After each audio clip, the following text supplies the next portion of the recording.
Trail and Ultrarunners, what is going on? What's happening? Welcome to another episode of the Koopcast. As always, I am your host, Coach Jason Koop, and on this episode of the podcast, we have prolific podcaster and accomplished author, Adharanand Finn.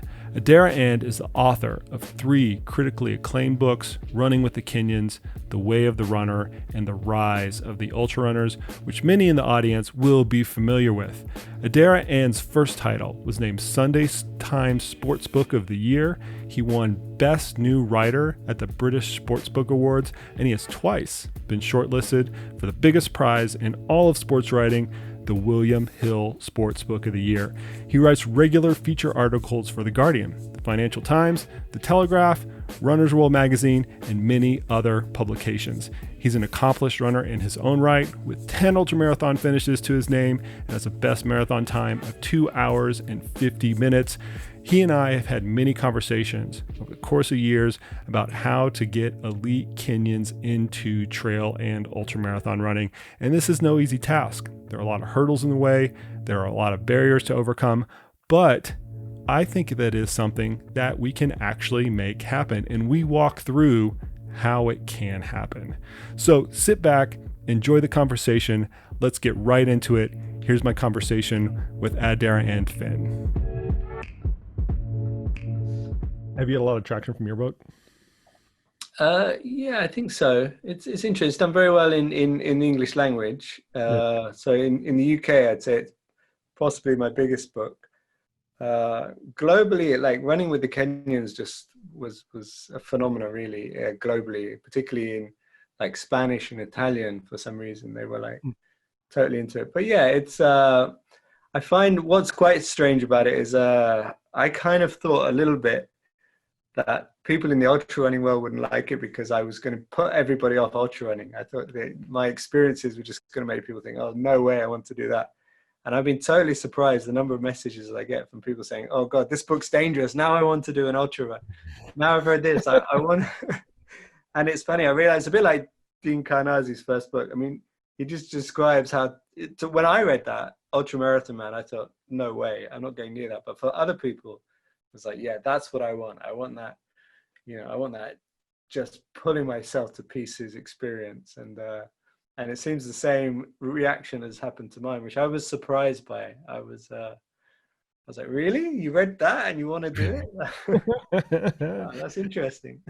Things like that are good catalysts, though, because, it with Dean's book, and I think with your book as well, it brings out like the human element. There's actually like real people that are doing this stuff. It's not, Martians that have descended from another planet that have some sort of physiological capabilities that are beyond normal humans. I mean, Zach is a great example of that, right? He's a normal person, very humble, upbringings, hard worker and things like that. Yet he can do these like incredible things on the mountain that, a lot of people would just kind of look at and go, wow.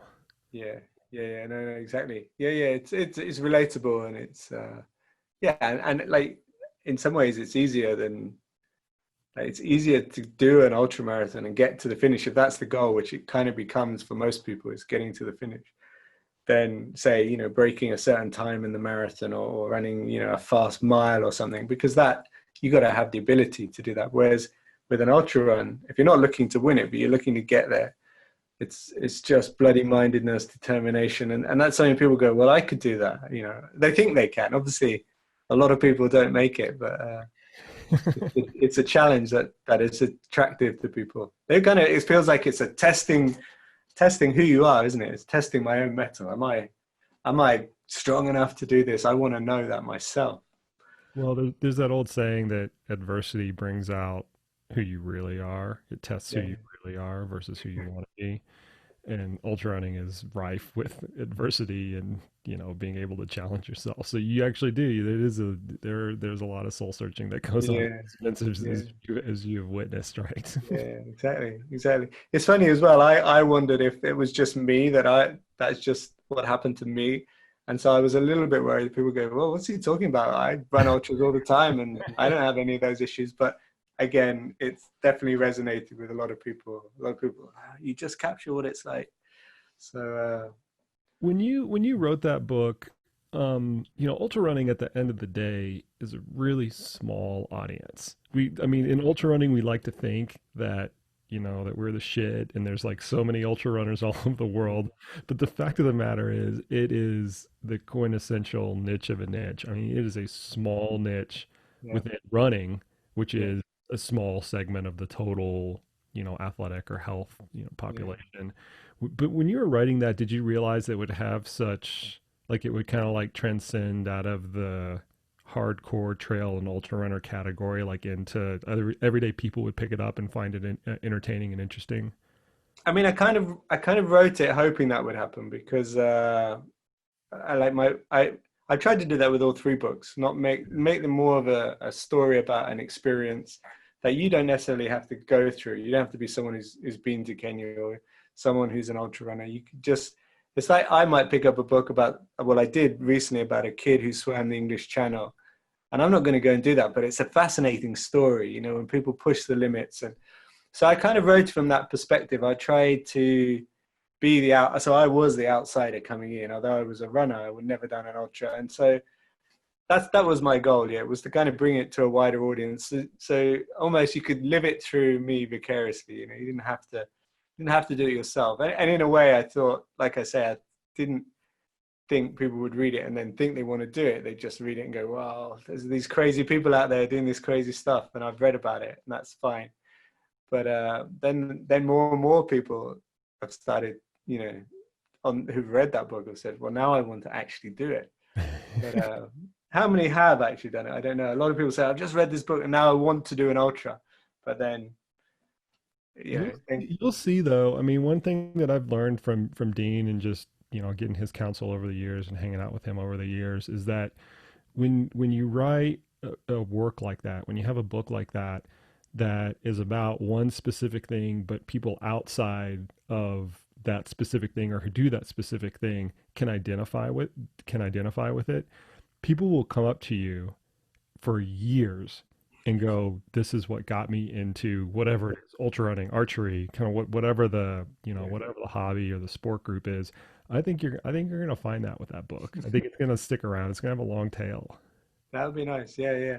It's interesting. And like Zach says, sometimes it's just people appreciating like someone trying their best through adversity and being faced with a challenge and coming through with it. And it doesn't even matter that it's running, but like I say, it could be swimming or cycling or mountain climbing or just walking across the desert or something. So it has that sense of kind of human endurance, doesn't it? Human perseverance, which I think attracts people. But yeah, it'd be lovely if it lives on and people, I don't know. I feel a little bit like, when people say they want to do an ultra run because of my book, I'm kind of imagining like 3/4 of the way through that race, and they're really at that point where they're like, "Oh, what am I doing here?" And they're going to start cursing my name, and It's your I fault. kind of want to, yeah, that stupid book. I hate that book. I'm going to burn that book when I get home. So I'm always wondering if that's going to happen. Nobody's told me they've done that, but they might have done. Okay, let's talk a little bit about, both of your recent books, right? Way of the Kenyan and Rise of the Ultra Runner, and how you and I have had some dialogue about Mm, those have kind of fused together. And I think we're gonna have to like walk back a little bit yeah, and set the table with it was a project essentially, like a pet project almost, that you were trying to orchestrate where you wanted to bring some world-class Kenyans over to the United States and have them do a proper competitive ultra marathon. yeah. Set the table with that and then kind of go back and forth with what you and I went back and forth with during that time. Yeah, I mean, unfortunately, it was a ill-fated project, and perhaps maybe isn't finished. But yeah, I mean, I think I began with, I think before I'd even started the ultra running, but I'd become aware of ultra running and I was starting to watch it, and I think I may have had this inkling that I was maybe going to write about it. And so I was watching the UTMB, the start of the UTMB, and the talk and the atmosphere is epic, and the music's playing, and all the stars on that front row, they're all standing there like the kings of ultra, of endurance running basically. And someone who's just been living in Kenya, writing about Kenyan runners, I'm just looking at them and go, where are the Kenyans here? What is this sport? I thought this was long distance running. What's going on? And then, which may not be the obvious thought to anybody else watching the UTMB. So that thought stayed in my mind. And then the more I thought about it, I thought, these guys do all their training on trails. They can run, they only run 42 kilometers because that's as far as anyone has ever told them about. They didn't. I was going back and forth to Kenya at least once a year, and I started talking to people about ultra running because I was hearing it, and they just couldn't believe it. People around like 50 miles, 100 miles, they were like, it was like crazy thoughts to them. And they're like, why do they do this? And did they die? And, how do they survive? And crazy questions. Like even a 50-mile race, I had this guy saying, how many days does that take? Like, that's less than 2 marathons. It's not going to take you days. And so they had no kind of concept of it. So they didn't even know it existed. So you had these two kind of worlds of running, like Kenyan long distance runners and then long distance running, ultra running. And they didn't even know they existed. The two worlds basically didn't overlap. And so I kind of, there are a few overlaps. There are a few things. So there's the mountain running world, which is usually shorter than ultra running. And there seems to be, for some reason, a kind of strong Ugandan team in that. And as we've seen on the track recently and on the roads, the Ugandans are Uganda borders Kenya. In fact, they're the same ethnic group. The Kalenjin, who are the main Kenyan runners, are also the Ugandans who are running all Kalenjin as well. So, Europeans hundreds of years ago split those two into separate countries, but they're the same group, living in very similar terrain, living very similar lives. So these Kalenjin Ugandans were doing mountain running, which was interesting. And then you've got the Comrades Marathon, which is all the South Africans, and then the Kenyans and Ethiopians were coming down there and running that. But Comrades seems to exist in a separate world. Mountain running seems to exist slightly separately from the ultra trail running world. And yet the ultra trail running world seemed to be where the buzz was, from where I could see. Killian Jornet, Jim Walmsley, Zach Miller, all the names. So this seemed to be where the buzz was, and yet the Kenyans knew nothing about it. And I thought, well, let's do something about it. I felt like let's just introduce them to each other. Let's say, Kenyans, there's this other bit of running you didn't know about, and this other bit of running. I know you might have been hiding from the Kenyans, perhaps a little bit. And I had that. I don't know if you remember. I began by trying to get some sponsorship because I also thought it would be quite exciting because when a Kenyan runner is asking me whenever I go to Kenya, they're always saying, "Can you get me a race?"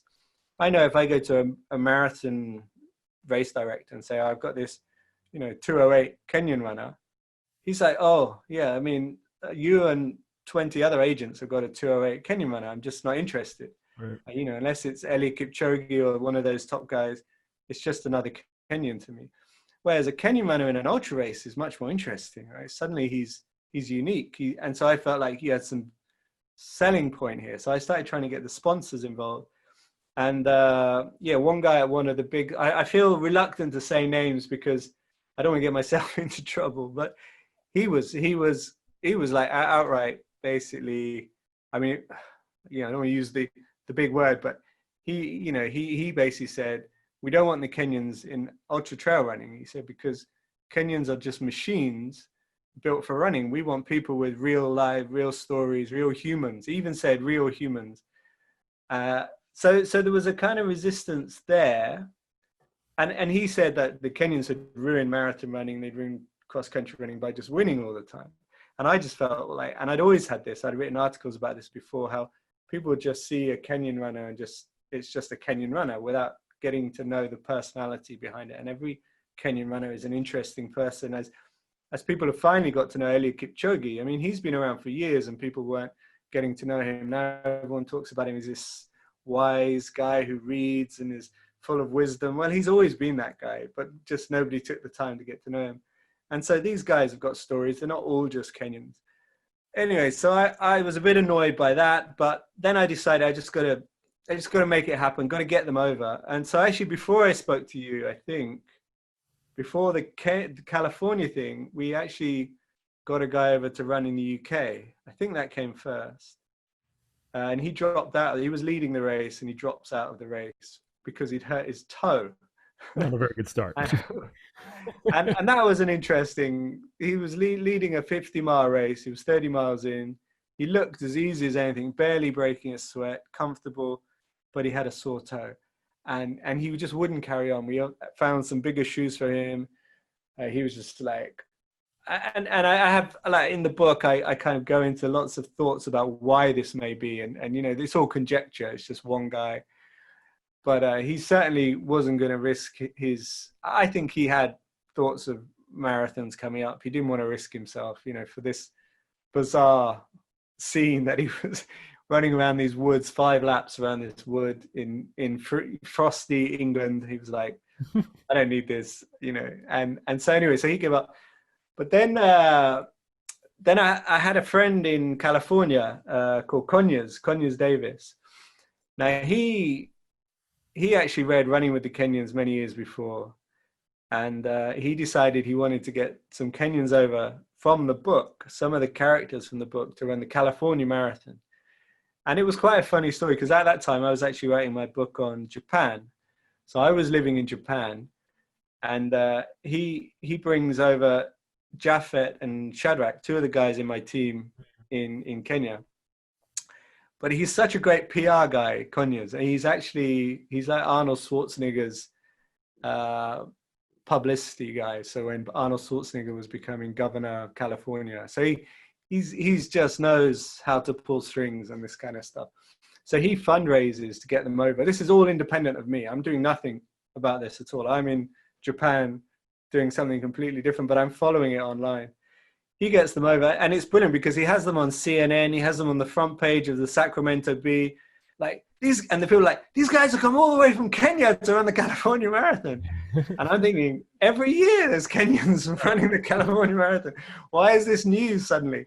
And it's just because Conyers had got the excitement going. I mean, he tied it in with the book, which was, I guess, was a slightly different angle. But anyway, so they ran. They didn't do that well, but he coined this phrase, Kenyafornia. And he basically said, you know, getting Kenyans to California was this project, Kenyafornia. So when he heard about my ultra running project, he got really excited. He was like, let's get them to race in California. And so we picked with the same guy who dropped out for some reason. Basically, I felt like he'd managed it very well. He felt like he was a good runner. He was a 2:08 marathon runner. He was keen to try again. He felt a bit bad that he dropped out. And so we decided to try again with Conyers' backing and Conyers' kind of publicity skills. And so we got Francis, his name was Francis Keegan, and a female runner called Rispa Kimeo. And she won, actually, weirdly, I'd met her before the marathon. Turns out she was the 50-kilometer world champion, which he just entered on a whim, the World Championships, and won. So she had some durability, clearly. 2:29 marathon runner. So this was exciting. You know, these guys were going to go. And the idea originally was Lake Sonoma, I think, Lake Sonoma 50. And so I just felt like, well, last time I just left Francis to his own device. I thought we needed to give him some advice on training and coaching and what he needed to do. So I got in touch with you. I can't remember if I had your book, but I think somebody, possibly Gary Gellan, told me to talk to you. Gary. and when Gary tells me to do something, I have to do it. So he's a good guy. And so you kind of helped me give these guys some advice on training, and but they're quite funny in Kenya.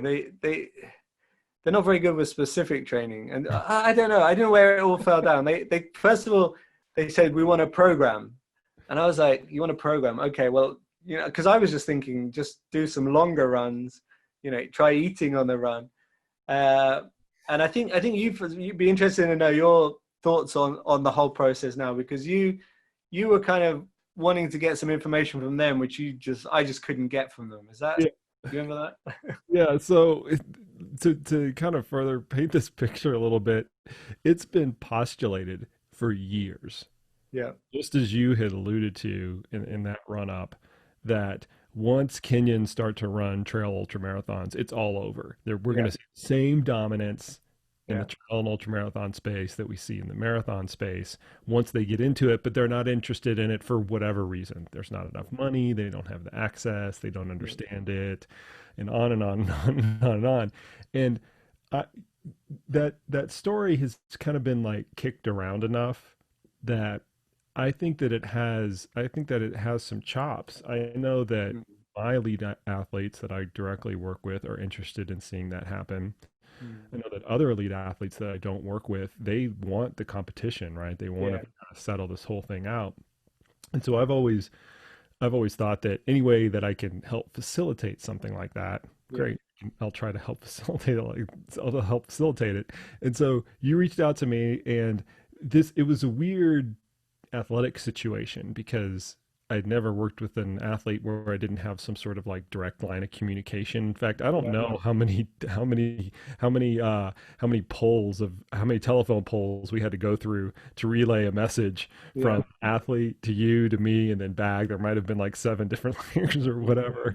But the one thing that was striking me, so we were trying to get these 2 Kenyans ready for Lake Sonoma, which is a highly competitive race, and I think a race that's well suited for a traditional road runner to come Yeah. in and be Yeah. competitive. It's not that technical. It still has a good amount of climbing, and so Yeah. it could be viewed as the right race, right? It could be viewed as the public as kind of like a legitimately competitive race that's not so over a road runner skill set that it's Yeah. unfair or anything like that. And also not the other way around. It's not like a 50K where you're kind of basically just tacking a bit of on the end of a marathon. So yeah, it was kind of a good meeting point, I think. Yeah. 100%.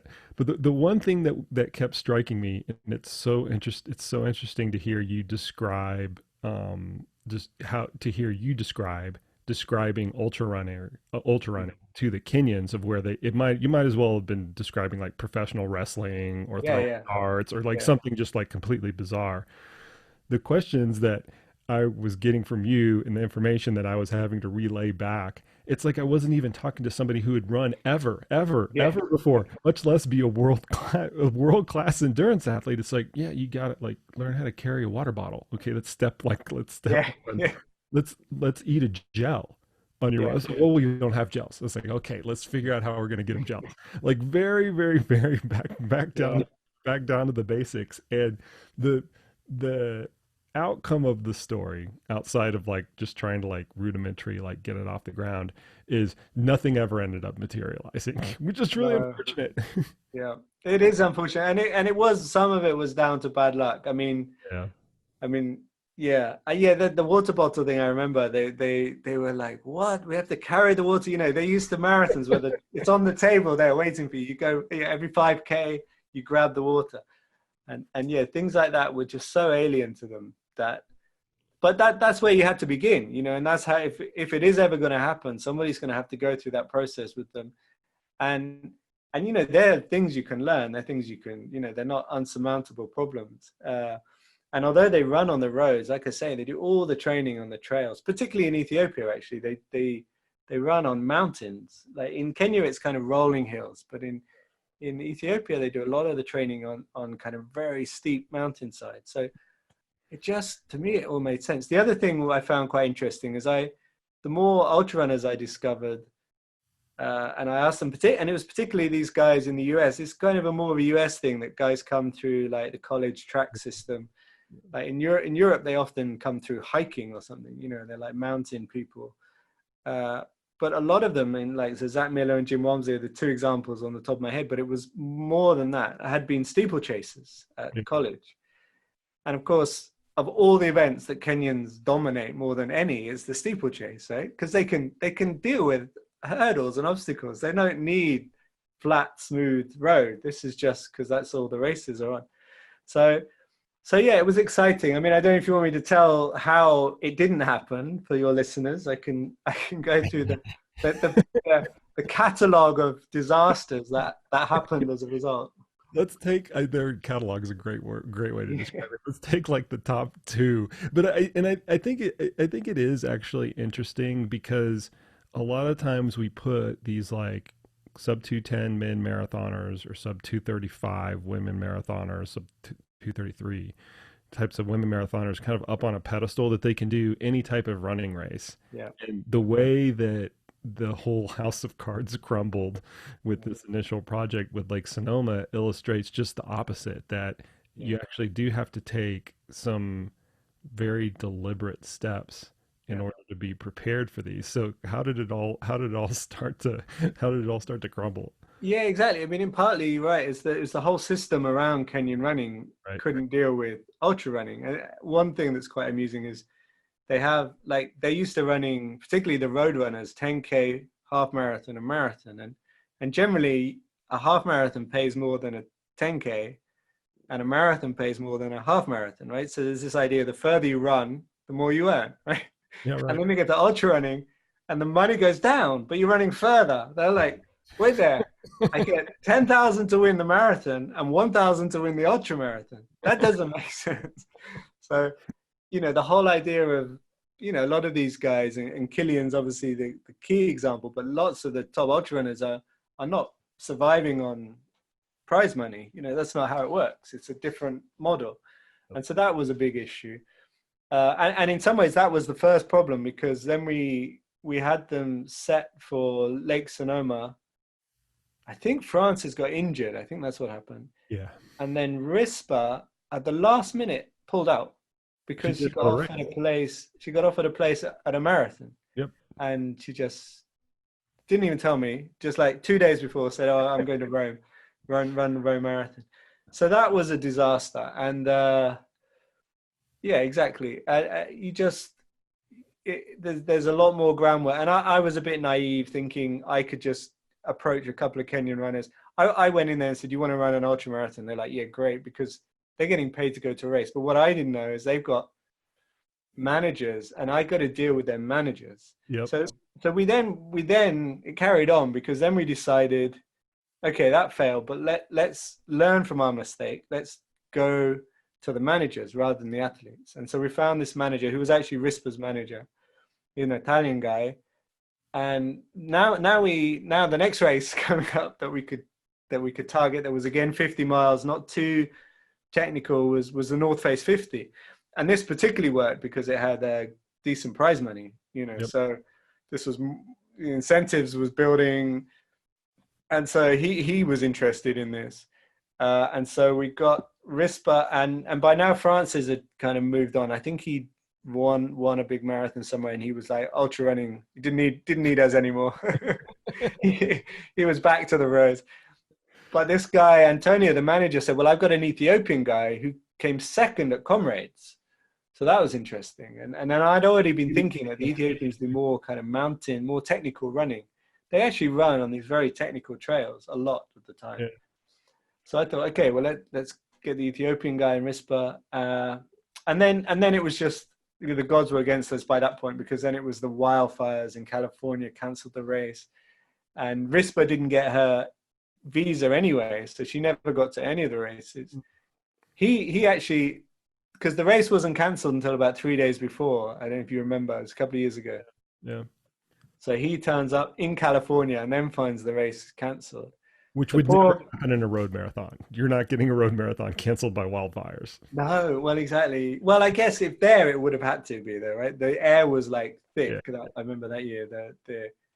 I think San Francisco, probably like it is now, or was a few weeks ago. I mean, I don't think it was safe to run. But he ended up running anyway. Then there was this idea to run JFK 50, but then it was Thanksgiving weekend, and the flights to from California to, I think is it Maryland or New York, somewhere over there on the East Coast anyway, were just astronomical, and I was so he ended up running a road marathon after all. Of course, this whole thing has been a shit show. Is the summary of it? I mean, at every step, there's been something that's gone wrong. Some point of preparation that has gone south. Nature has intervened. Yeah, I do feel that I still, even though there have been these like novel attempts, and this is all due with all due respect to you because you put in a lot of, Yeah, effort for this. I still feel that it's a long way from materializing into something that's sustainable. Whereas you put it, it's part of their running fabric. Because right now it's just like, we're having to like cherry pick athletes out and make these one-off situations and things like that, and they really don't understand it.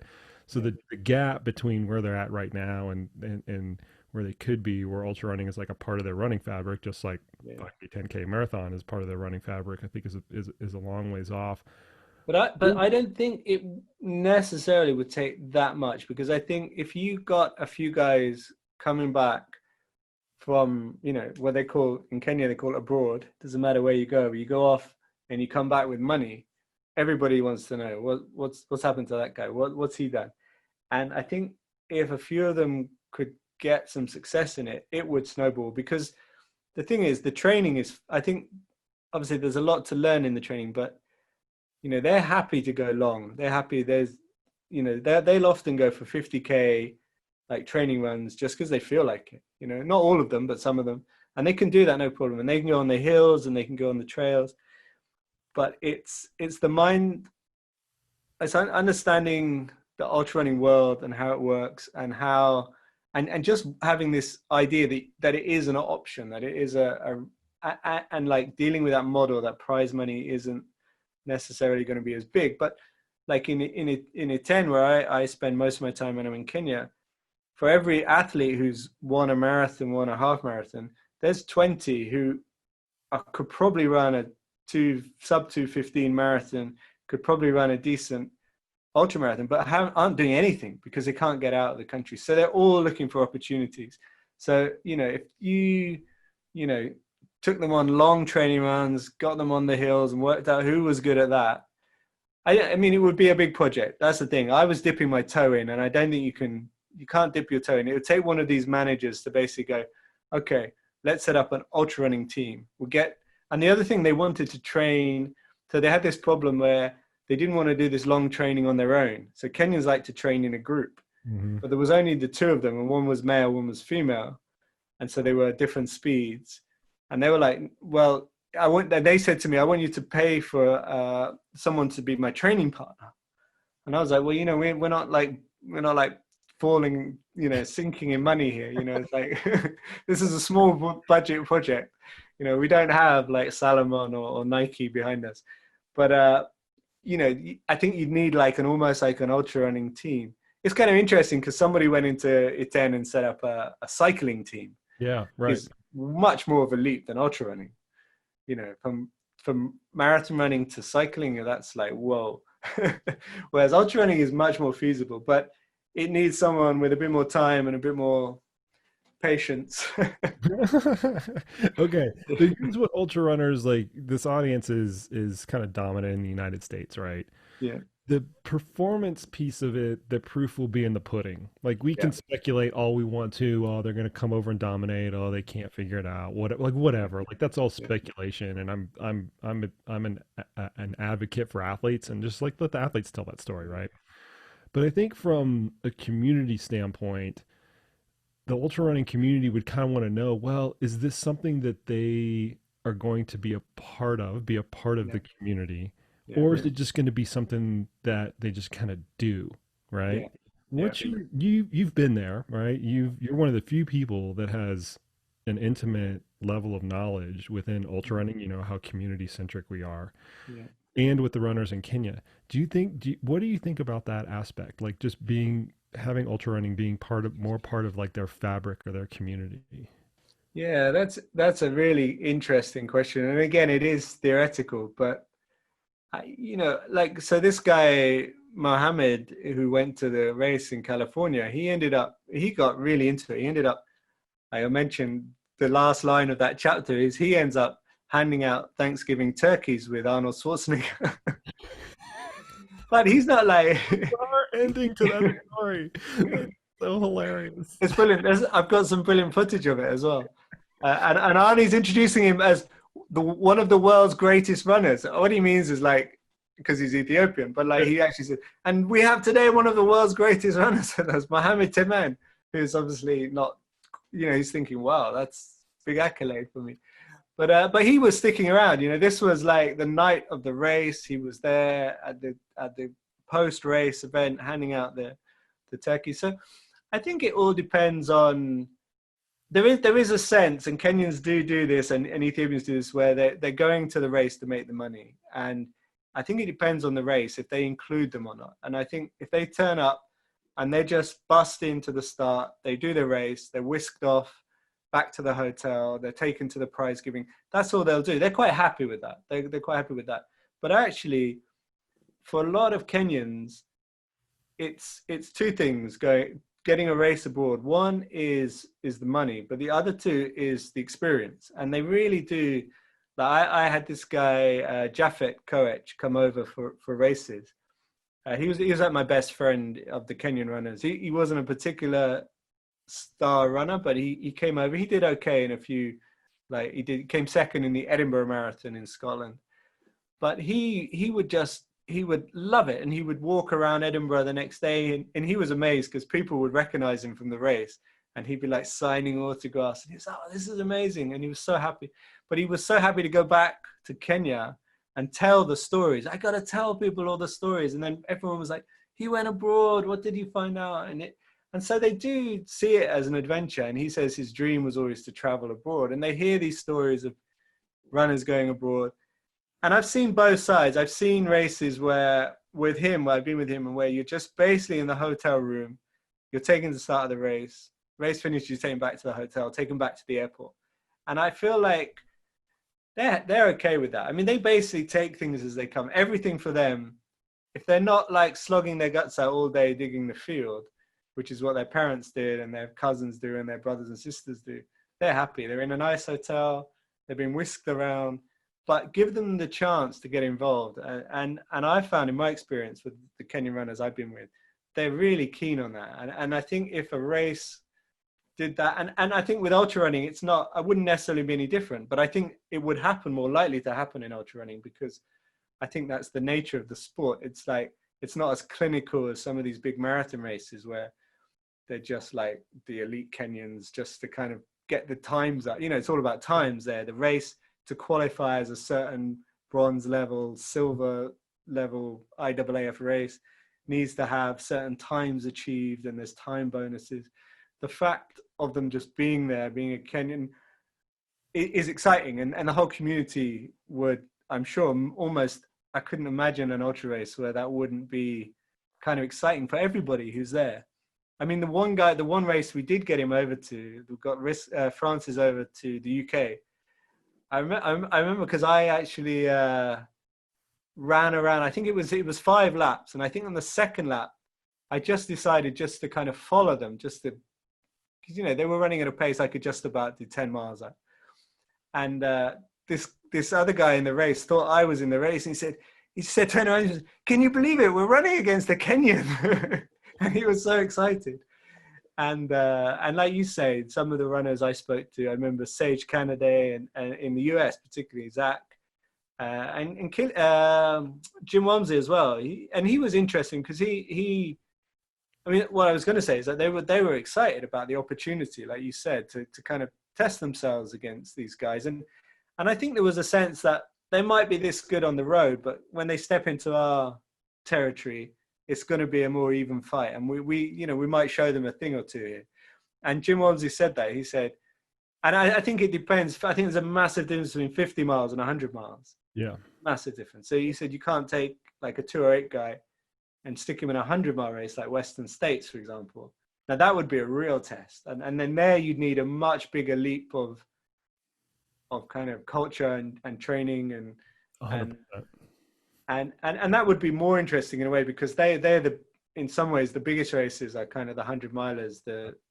You think of the biggest races, Western States, UTMB, Spartathlon, they're longer, and I think for better or for worse, they're the races that, but you'd have to build up to that.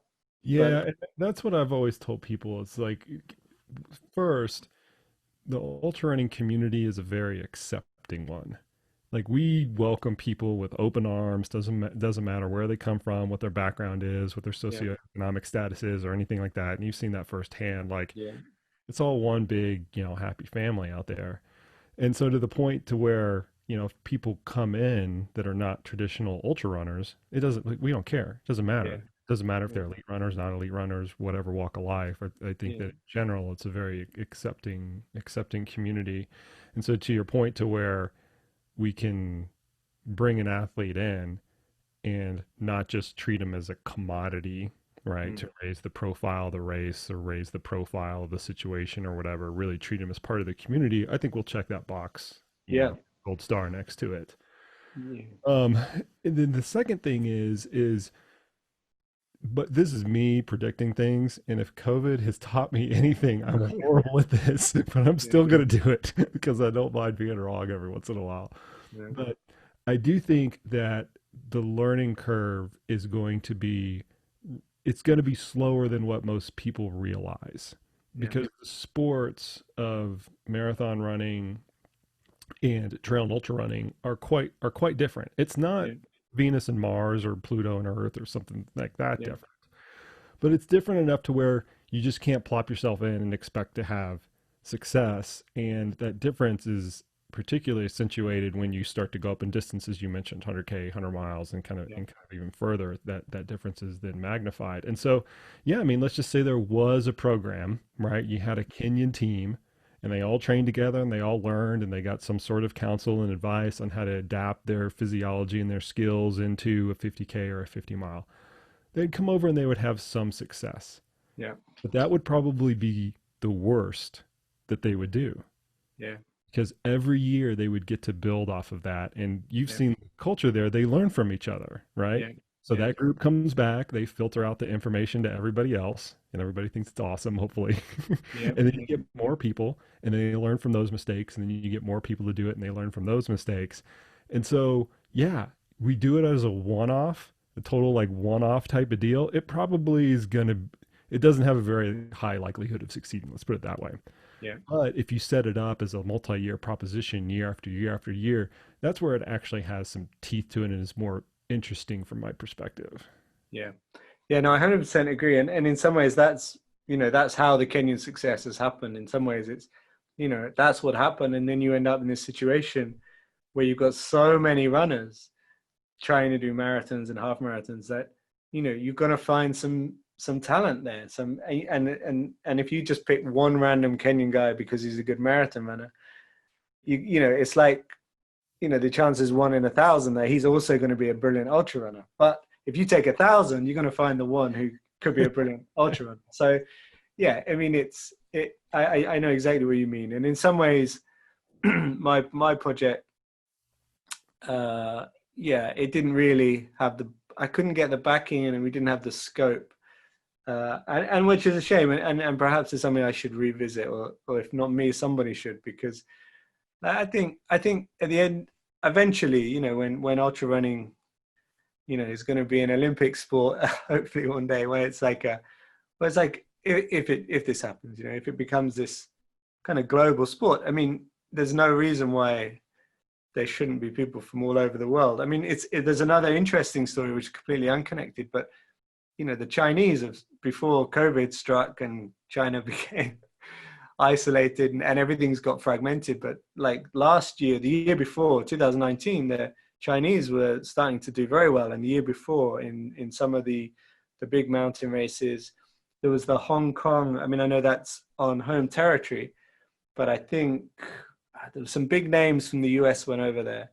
Yeah. And the year before, they I think maybe Dylan Bauman won it, or Hayden Hawks or someone like that. Tom Evans from the UK was second. That was 2018. 2019, the same kind of caliber athlete went over there, and none of them got in the top 10. And then UTMB, you had one of the races was won by one of the Chinese women. There was a guy second in the CCC. So, and apparently, I haven't been to China. I was just before COVID struck. I was on my way to do a piece about ultra running in China, and I was very excited about it. And that it's not just the Kenyans. There's other parts of the world that maybe there's potential there. They've got the mountains, they've got a massive population. They've never really got into road running, but if they got into, maybe the Indians or the South Americans, it's a potential, all over the place. But these things need a fire, they need a light, they need to spark, and then that spark needs to catch. And that's what happened in running in Kenya, but it could happen somewhere else in ultra running. Well, the trail and ultra running scene in China is off the charts. Just hardly anybody knows about it because even before COVID, it was so isolated and it's hard to get information out there. And we've seen it. I mean, there are Chinese runners that come out of China and they compete in whatever races, and they typically do pretty well. Yeah. There's a whole scene within their country that largely goes unheard of and underwatched and underrepresented in terms of how good they actually are. So what I hope, and this is like a sinister hope of mine, in my evil universe here, that after this podcast airs, there's some people out there that go, hey, you know what, I'm gonna help make this happen. So if they come to you, we'll put all of your contact information in the show notes so you can get all the peanut gallery coming after you and everybody else. When somebody comes to you and say, hey, we're going to make this happen, we've batted around a few like first steps to catalyze the whole situation. But what, in your estimation, are like the linchpins in pulling it off and making it sustainable? Yeah, well, I think it would be to establish a group in Kenya. So they're kind of a group of ultra runners. So they're like, there's all these training camps in Kenya, and there's 20, 30 athletes in there. And they're very cheap to run because these athletes, they're not being paid to be in that camp. They're kind of, they pay their way, and then they become part of this group. They train together on the basis that they're all under the same manager. And then that manager will do his best to get them. He's just looking after them, but he's not paying them to be in his group. They've just got this understanding. They do sign a contract, but the only money changes hand is when they get a race. So you'd set up a training camp of ultra runners, I think is the idea. And you'd need a manager. Now, obviously, for that to work, because there isn't the prize money, you need a sponsor. Now that could be, I mean, this cycling team in Iten is actually sponsored by a French hedge fund manager. And it doesn't have to be a clothing company. It could be a very rich individual. So hint, hint, any rich individuals out there.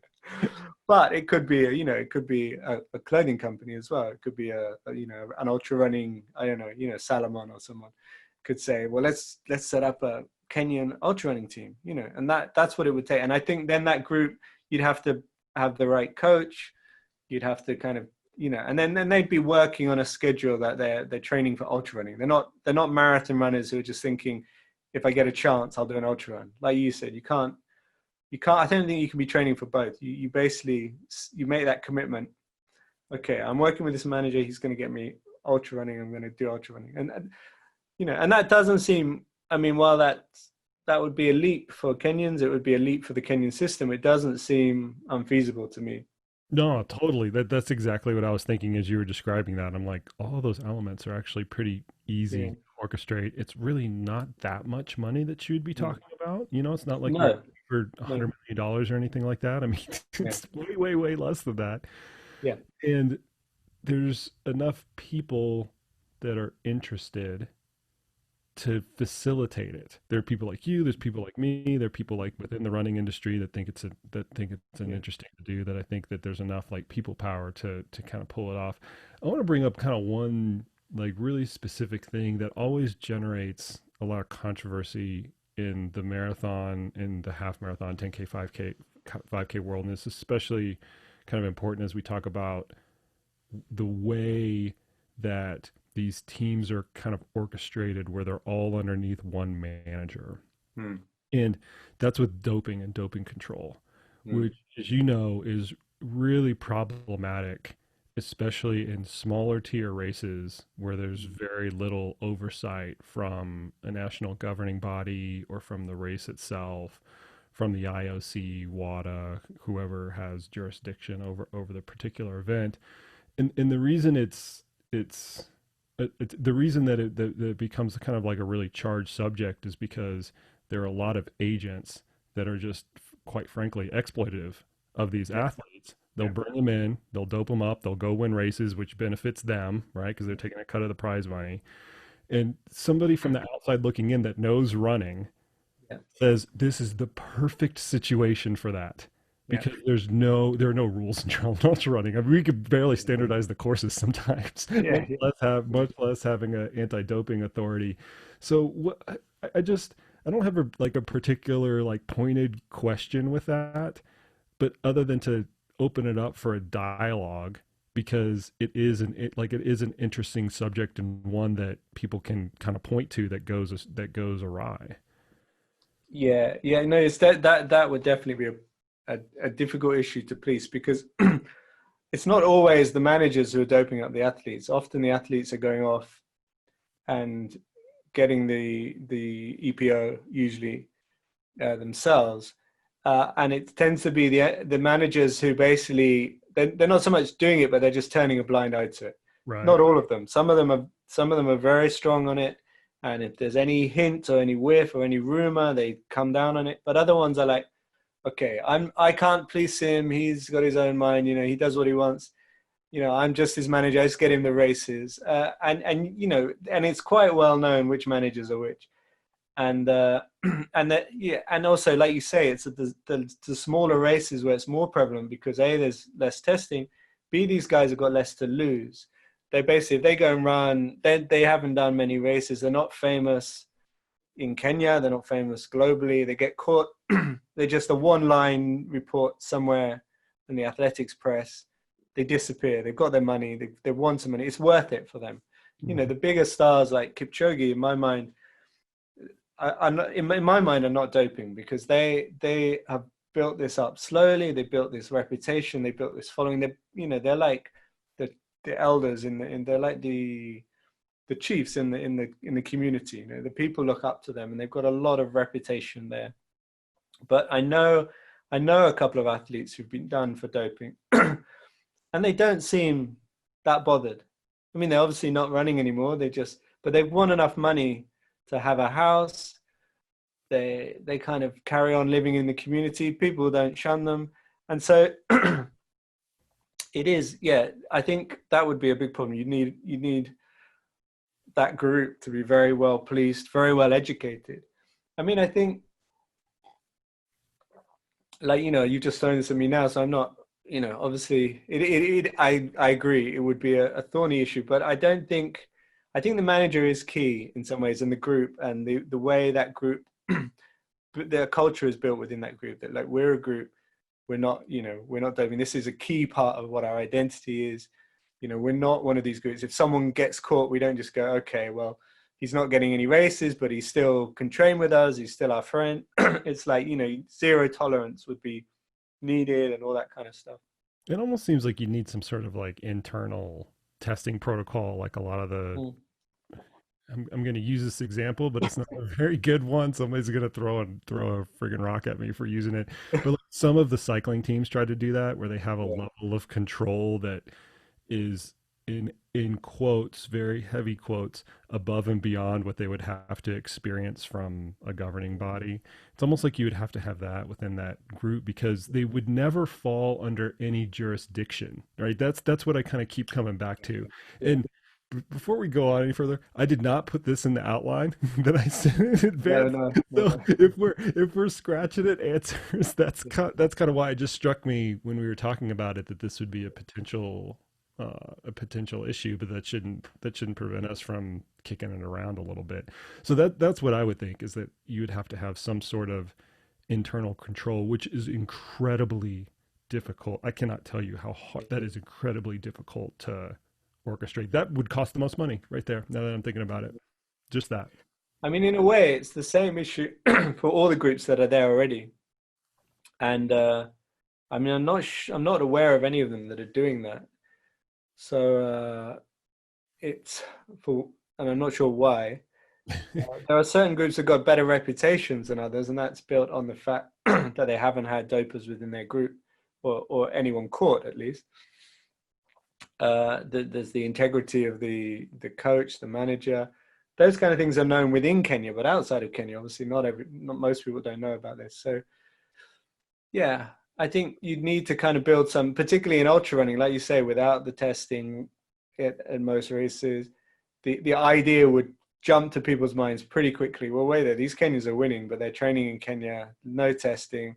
What's to say they're not, just, all on EPO? You'd have to find a way of making that, being as crystal clear as you could, being as kind of clean as you could. Yeah, exactly. Well, and I'm thinking of it from the standpoint of whoever's, whatever funding kind of comes in, Yeah. they want the assurances to protect themselves against that criticism. Yeah. Because that would be a natural kind of piece of criticism if this is a big if statement, this group comes in and dominates, right? Yeah. Which is part of the speculation. That's why we're having this conversation. Yeah. Right? That could the other thing on that is you're not going to get the best runners joining this group. Sure.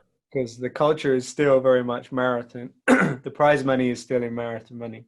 I mean, you win the London Marathon in a fast time, you can take over $500,000 home that day. In Kenya, that goes a long way. There's no ultra run that's ever going to offer that potential.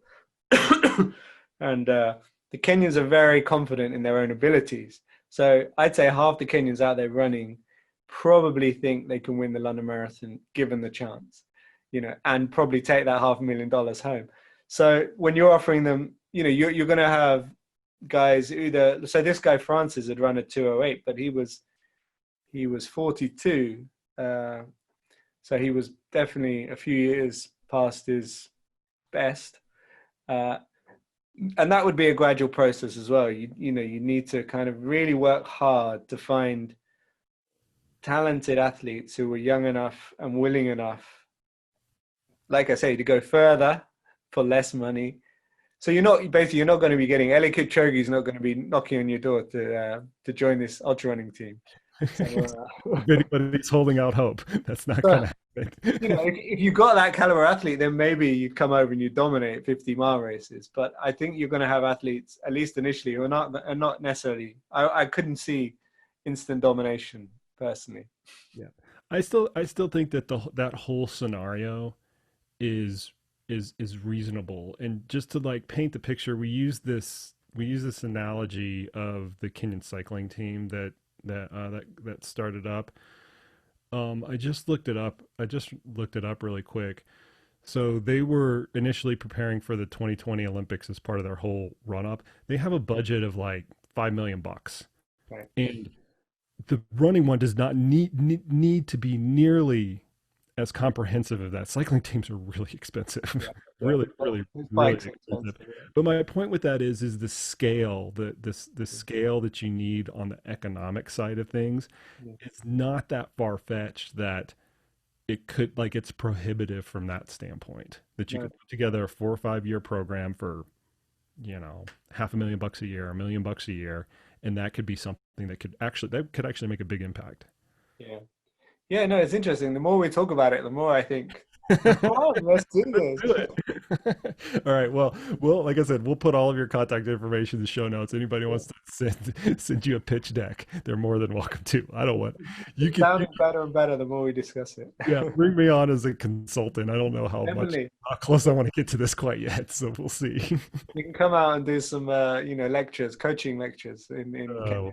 We'll see. I'm happy, like I said, just like with the original project, I'm happy to help in any way I can, given that it's kind of orchestrated correctly, Okay, let's pivot a little bit. You okay with that? We've gone through thorny issues.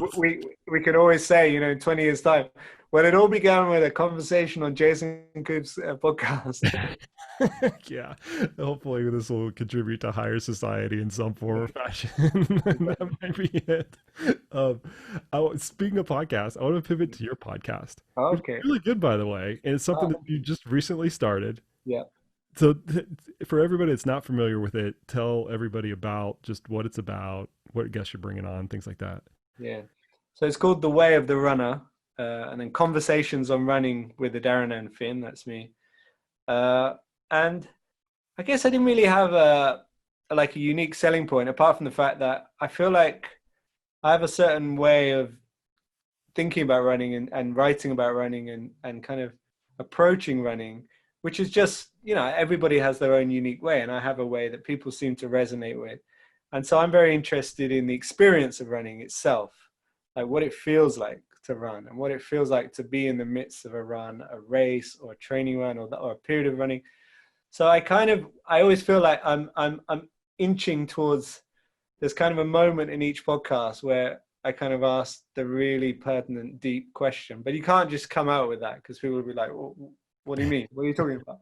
So we kind of gradually get there through some lovely conversations and stories. I also love storytelling. I feel like my books are a series of stories, and I do a lot of talks, and I really realize that if you want to engage an audience, you've got to tell stories. So I kind of pick people I met so far. They're all people I'd spoken to in the past, had amazing conversations with. They told me great stories. They had a great feeling for that sense of what running was. So we had this kind of very close conversation. They were it was like the conversations I was having researching my books, but then sometimes just one or two lines of that would come out in the book.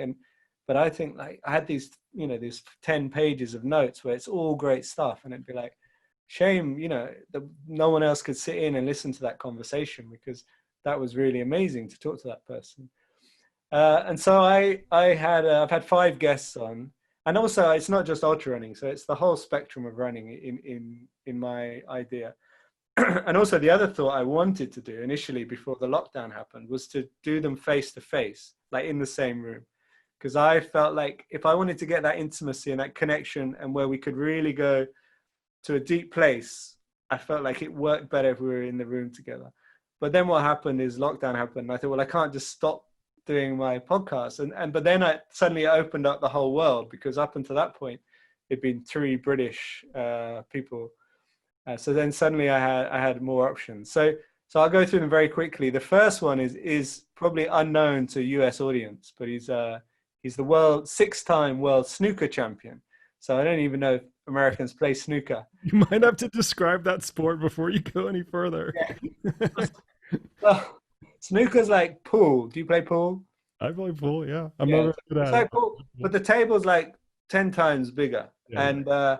And this guy, Ronnie O'Sullivan, actually, he was asked, what's the difference between snooker and pool? And he said, well, snooker's like, the Augusta, I'm not into golf, but like, what's the big golf thing in Augusta? The US Open, right? Yeah. And he said, pool's like crazy golf.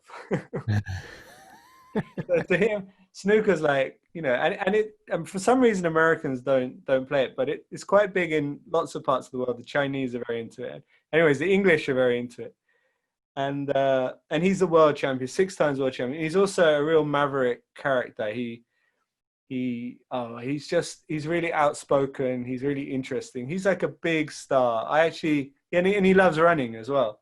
I was at the World Athletics Championships, and we had Colin Jackson. I don't know if you remember Colin Jackson. He was the world record holder in the 110-meter hurdles. Yeah. I was with Ronnie O'Sullivan, this guy, and he comes over and asks for Ronnie O'Sullivan's autograph. So Ronnie O'Sullivan's like a big star in the UK. And so but then he's a really keen runner. I mean, just an amateur runner, but he can do a 10K in 34 minutes, which snooker is one of these sports which you don't associate with healthy lifestyle, right? Sure. A lot of them smoke, drink beer. And so he's out there running cross country for his running club.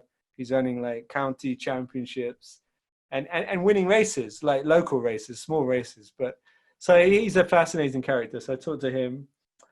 Then I didn't mean to go on so much with each person. I'll try and go quicker. Oh, cool. I want to listen to that one now. I haven't yet.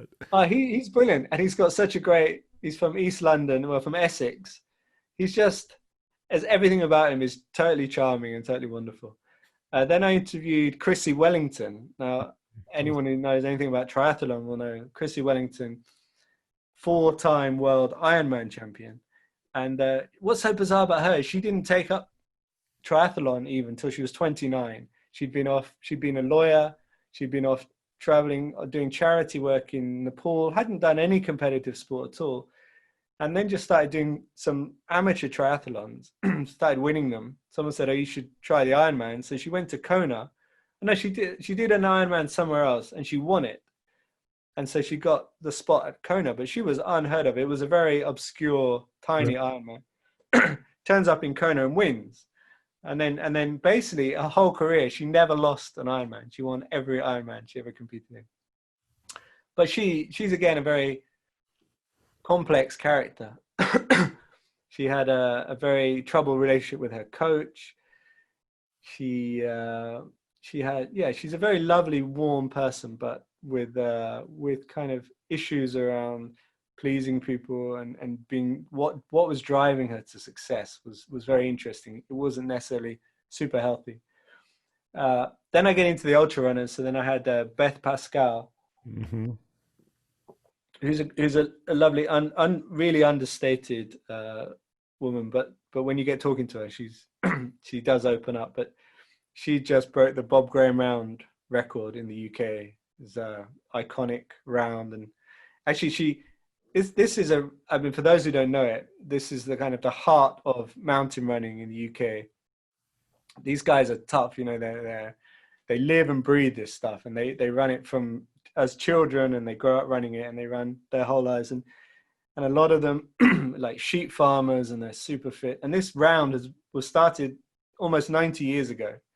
And I'd say all of these top tough hill farming fell runners, as they're called, have at some point given it their best shot. And in those 90 years, Beth Pascal recorded the fourth fastest time of men and women, which is quite stunning, I think. And Kilian Jornet turned up last year, I think, and broke a record that had been there since 1976. There's a lot of US runners that are really interested in that route too. Like I hear more and more about it from the people that I coach, and then just kind of being around the scene. Yeah, it's a stunning part of the world, and I think the number of people who've gone there and tried it and realized how tough it is. Yeah. And that was what was so amazing about Kilian, because there was this idea that even if Kilian comes, he doesn't stand a chance. He doesn't know the terrain. He doesn't know the route. He doesn't know what he's doing. You know, like he thinks, you know, he's good in those, you know, Alps races or up in Norway, but take him to the, you know, the fell runners. And of course he beat the record by an hour. How many times has somebody said that about Kilian? I know. Have you seen that? He's not going to be able to do whatever, and he ends up doing it anyway. I know. He doesn't stop. There's that brilliant film about the race in Alaska, Mount Marathon. Yes. And he turns up there, and they're all like, "Oh, we're built different up here. He won't be able to deal with this." And of course, breaks the record. So, anyways, Beth broke the record there. She's had some great results. Top 5 at Western States, top 5 at UTMB. And then I had, Zach Miller, so needs no introduction over there. So that was great to talk to him. Have you been watching Zach's van build? Yes, I have. Yeah. It's going quite slowly, gradually getting there. For the listeners out there, Zach bought, it's like a really small school bus almost. It looks like. Yeah. And he's converting it into something to be determined, something that he's going to live and kind of travel in. Yeah, exactly. It is happening I wouldn't say slowly, I would say deliberately. Yeah. Yeah. He doesn't rush, does he, Zach? It's like life is lived at a different pace. I love when I asked him about the restrictions, the coronavirus restrictions, and how it was affecting him. It was like, well, I don't really kind of have that lifestyle where I see a lot of people. Yeah, that's true.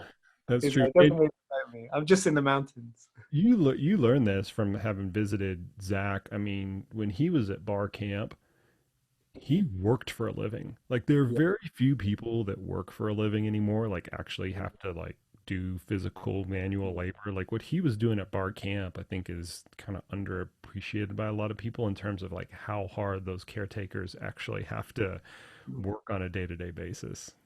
Yeah, and he was training on top of that. So right, trade. Anyway, I derailed you. Zach is the next one. Yeah, and then the fifth one is an interesting guy, Abdi Nagay, he's called, and he's a Dutch marathon runner, but he's originally from Somalia, And just to very briefly summarize his life story, he twice escaped civil war in Somalia before he was 15. He'd been lived in the Netherlands for quite a long time. He'd also been sent to a madras, an Islamic school in Syria for 3 years. And then he discovered running when he was about 19. He was like almost a professional football player, soccer player, as we call it. And he, at junior level. And then he just in the summer, off season, he did a 5K just because he was bored and he had nothing to do. And he ran like 17 minutes or something. And so then his friends were like, "You're really good. You should do this other race and you should train for it this time." So he trained for it and he went to this race in one of the cities in the Netherlands. And he was like, "Oh, look, all these guys look a bit like me," and everyone thought he was one of the Kenyans and the Ethiopians. And he came like just behind them. And he kind of ran off with them and he did something like 29 minutes or something. And so suddenly he was running for the Netherlands and he was like, "Oh, I was trying to be a soccer player. I never got to national level. And within like 3 weeks in running, I'm suddenly running for Netherlands." He's like, "What's going on?" And they all asked, when he won his first race, they said, "What club? What club do you run for?" And he didn't know what they meant. So he said his football club, his soccer club. No, that's not a running club. He's like, "Well, that's my team." Anyway, so he now trains with the same group as Eliud Kipchoge and Jeffrey Kamworor in Kenya. He lives there now. So he says he first went out there and he's running around. He's on a 6-week training camp to kind of get ready for the Olympics. And he's asking about the other Kenyan guys. He's like, he's asking this guy, like, "How long are all these Kenyans here for?" And they're like, "Well, they live here the whole year." Like, "Well, all of them." Like, "Oh my God, I'm coming here for 6 weeks to like live like this, and I'm trying to beat these guys." So he just moved out there, and he came. I think he came 9th or 10th in Rio in the Olympics. He's run 2:06. So he's, again, there's a lot of people you could talk to in Kenya would have those kind of credentials, but not many who can tell a story like Abdi. He can really weave a tale. So he's great value to listen to. I mean, most of the podcasts we had to divide into 2 podcasts because they were just so interesting. So there you go. It's my new project at the moment. You've got a really good lineup, and I kind of want to know, like, ancillary to that. Maybe this is just for my own brainstorming purposes, but what does your whiteboard look like of guests that you're trying to reach out to versus how do you like tailor it down to the one that you're going to contact next? Yeah, I mean, so far they've been people I have been in contact with, and obviously that's dwindling. The people who I think would make a really good interview. Then also, like I say, I began with just UK runners because I thought I would meet them, and then imagine I'd go out to Kenya. So and maybe do a few out there. So just while I was there, not just for the podcast, but so one guy I'd really love to get on is Brother Colm O'Connor, the Irish coach who lives out in Kenya. He is such a great storyteller. I mean, you feel like you're in the presence. You feel like you're in the presence of a wise person when he talks. We sit around. I know him quite well, and whenever I have a group out in Kenya, we sit around by the fire. And I just ask him one question, like, tell us about the role of, he's the St. Patrick's School is where he first started coaching. Tell us the role of St. Patrick's in Kenyan running. And for 2 hours he'll talk, and it's just gold, all of it. So he'd be great. A lot of my people I want to talk to are ultra runners for some reason. I guess that's my most recent thing, and I think there's a lot of good stories in ultra running. So I'm trying to think, well, who can I talk to who's not an ultra runner? Because there's a guy, Damien Hall, who I know very well in the UK. There's Tom Evans, sorry. Tom Evans is really interesting because he's been running like some really fast 5Ks, and he actually ran the European cross country championships. He ran for Great Britain at the cross country. So, and then he's winning. Well, he's coming second at Western States almost within a year of running. I think he ran 13. I don't want to get the wrong time, but 13 something for a 5K the other night. So he's interesting. He's got a good backstory as well. He kind of And did. he's a good guy, total Yeah. professional athlete, like Yeah. treats it as a Oh vocation, yeah. a profession. Really good guy. Yeah, he's got a very professional attitude, not just to his training, but to his whole career. Actually, Yep. he's got a his. I don't know if you guys know. So he was one of the biggest sporting stars in the UK. Is David Beckham, like the soccer player. So he's same agent as Tom Evans. So I mean, he and this guy just loves ultra running. Weirdly, he's like a football agent usually, but he loves ultra running, and he got Tom, and he's like, this guy's young, he's good looking, he's fast, we're gonna turn him into a superstar. So he's planning his races, and so that, yeah, he's interesting from lots of points of view. uh Someone who's always a brilliant interview is Camille Heron. She doesn't hold back with her stories. That is So true. so yeah, but also I just like, oh, that's more ultra runners. I want to go, and I want diversity, different people from different walks of life. So one guy I really want to interview is Steve Cram, who was my personally my childhood hero. Yep. And he's still doing the commentating, and world record holder of the mile and stuff. So, not just from one extreme to the other, and we'll see where we go with it. But it's kind of fun to have that whiteboard and think, who could I talk to? I mean, Mo Farah would be great, but I don't think I can get him. He's very protective of his story, I think. Well, keep doing it. You've got a Yeah. good lineup so far. You've got a great way of telling those stories, both in your books and then also in an audio format. And I honestly think it's a treasure. It's fun. So keep doing it, man. I know it's Thank hard you. with COVID and not being able to Yeah. sit face to face. I've gone through the same thing. But trust me, the listeners will adapt. Yeah. People are used to video conferences now. It's not the best audio quality, and sometimes you end up talking over each other and there's some sort of delay. Like, those are all like perfectionist things that you get worried about. People are forgiving as long as it's a good story and a good character and you bring the best out of that character, which you do. Yeah. Yeah. No, I think because the last two were both done like that, and I don't think we lost anything. So yeah, I agree. Yeah. Awesome, man. All right, we're gonna let you go. That was really fun. Yeah. I hope that we gave some people some fuel and ammunition Yeah, to get maybe. these projects off the ground. So I'm hashtag sorry, not sorry if I just put a whole lot more work on your plates because of that. But hey, maybe we'll get it done some point in our lifetimes and it will be a cool thing. And yeah, we can come back and say, see, it was all because we did that one podcast that one time. Yeah, I just have the vision of that UTMB start line, which is always so epic. And there's the Kenyan guy with the little bag on, and he's ready to roll. He's not necessarily going to win, but he's going to be in the mix, and Awesome. that Make would it be it. happen, man. We'll make it happen. All right. Appreciate your time, man. Thank you, Jason. Thank you. And there you have it. There you go.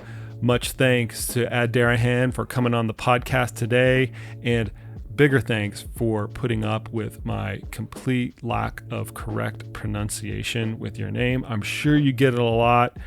Everybody should go and check out the 3 books that I mentioned at the onset of this podcast. They're absolutely fantastic. The links to those are in the show notes, and also Adharanand's podcast. It is amazing as well. Go check it out. The links are in the show notes. Appreciate the heck out of everybody listening today, and we will see you out on the trails.